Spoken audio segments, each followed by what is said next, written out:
In the autumn of 1976, a misfortune befell Locke's life as he was about to turn 34. While hauling stones from the hillside to a tractor, Locke slipped and fell, breaking two vertebrae in his spine.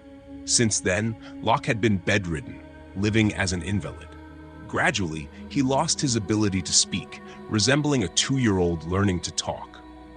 Whenever the weather changed, Locke would suffer excruciating pain, as if battling for his life. His groans and screams added to his wife's anguish. It was even sadder when the stormy season came, and Locke could no longer be seen proudly sitting on the roof, thatching palm leaves. The wedding bed of the couple had now been split in two. Zoan placed Locke near the door for easier care. Opposite was her own bed.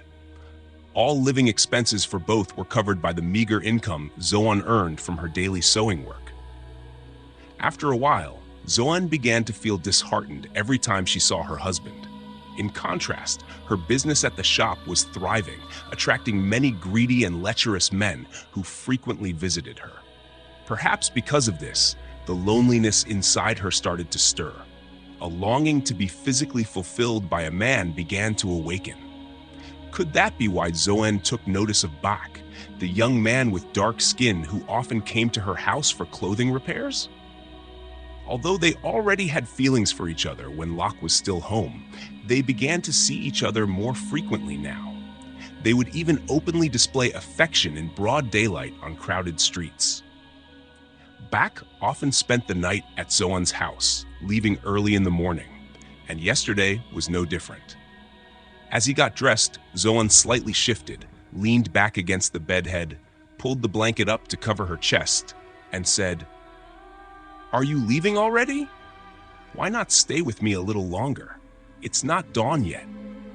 Suddenly, Bach turned his head and saw his lover had just woken up.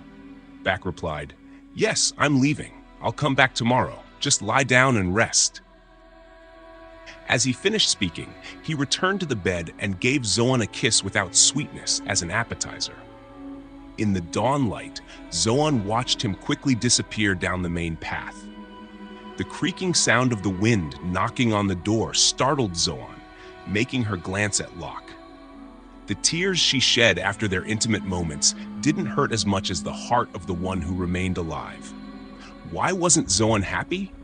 The crowing of a distant rooster sounded bitter to her ears. The morning seemed to come too quickly, as if her life had aged another day. She vaguely heard the calls of passersby mingling with laughter outside the door. "Zoan, wake up! The sun is 3 poles high already." Perhaps people already knew about her situation? So Zoan kept silent and didn't respond. Bad news travels fast. Soon, the entire town knew about Zoan's affair as if it were ancient history. In front of Zoan, they pretended to know nothing. One day, a customer from afar came to the village looking for Zoan to order some clothes. Seeing a stranger, everyone gathered around and asked, "Are you looking for Zoan Moy?"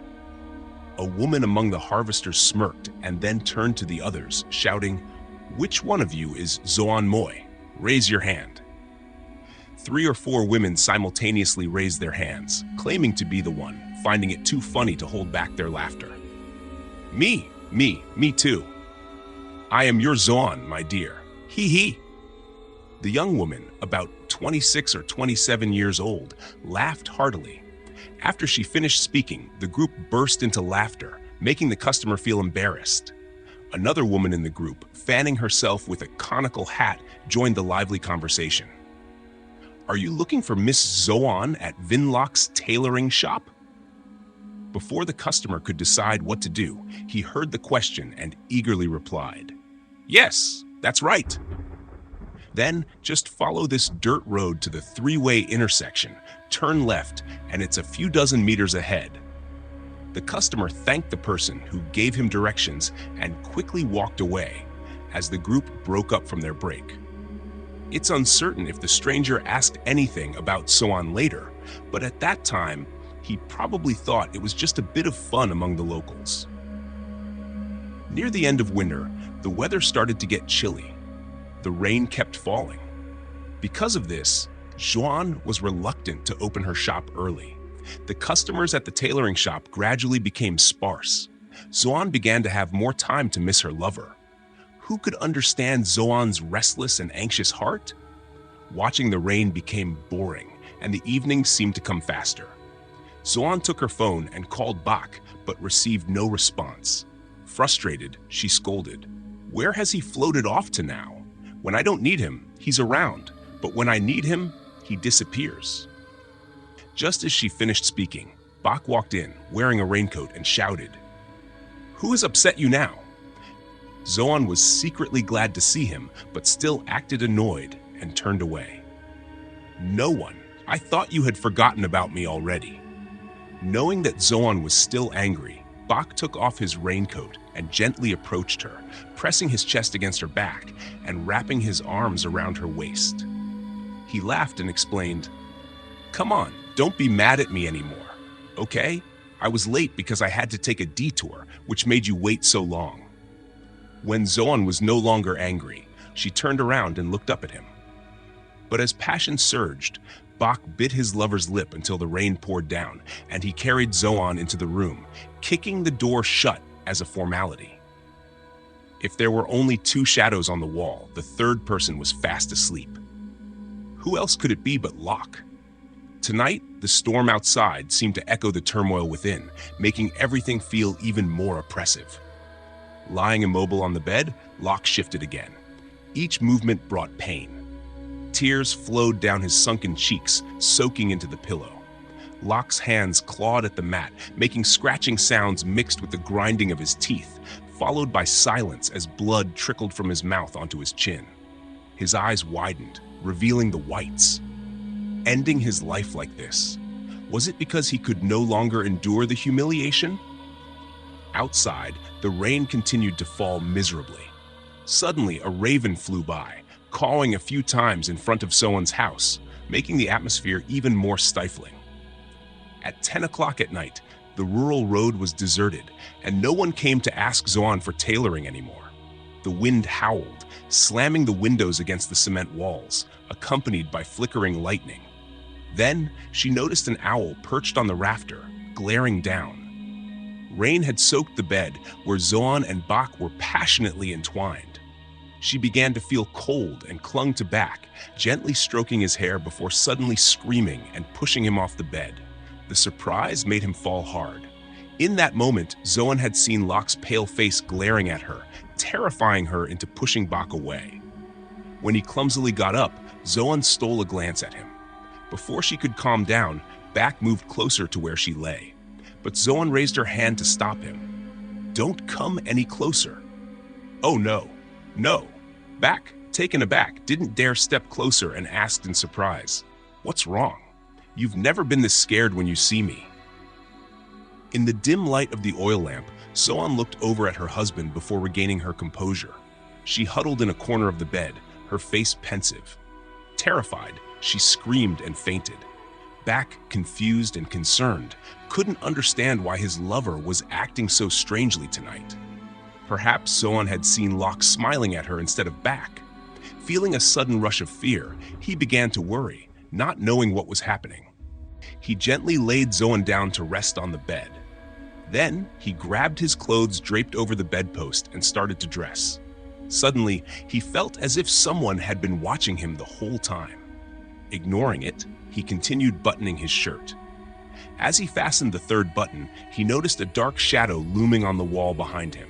Panicked, he turned around, but the shadow was gone. Sweating profusely, he heightened his senses, scanning the house for any suspicious signs. Once he felt assured that there was nothing unusual, he finished buttoning his shirt, extinguished the half-burnt oil lamp on the table, and tried to open the door to leave. However, the door seemed stuck, causing him to pause. It felt as though an invisible force made his arm go limp.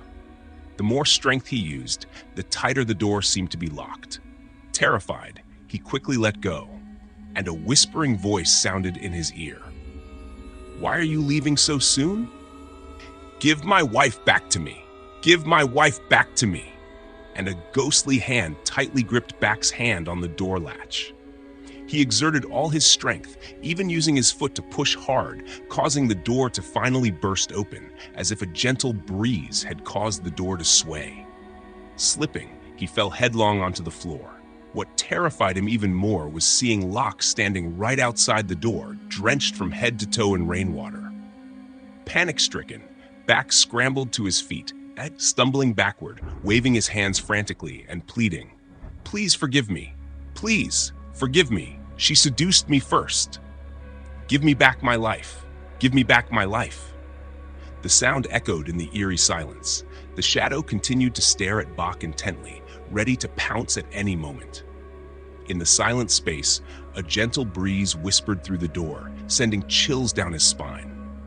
And as Locke slowly approached Bak, he tried to retreat quickly until his shoulder touched a table leg. He let out a muffled cry, unable to speak. With his remaining hand, he fumbled for the oil lamp and threw it forcefully towards Locke. But the lamp missed its target and crashed into the wall, only to be met with the sound of shattered glass hitting the floor. Locke's image became clearer as Bak scrambled to his feet and staggered drunkenly along the edge of the table, then paused when he realized he had stepped on the back of Hoa the cat, who was curled up on the ground.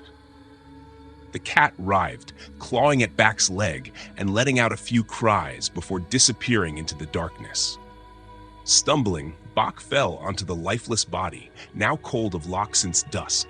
The limp corpse lay motionless on the bed, emitting a scent of wet flesh and skin, reminiscent of wet noodles.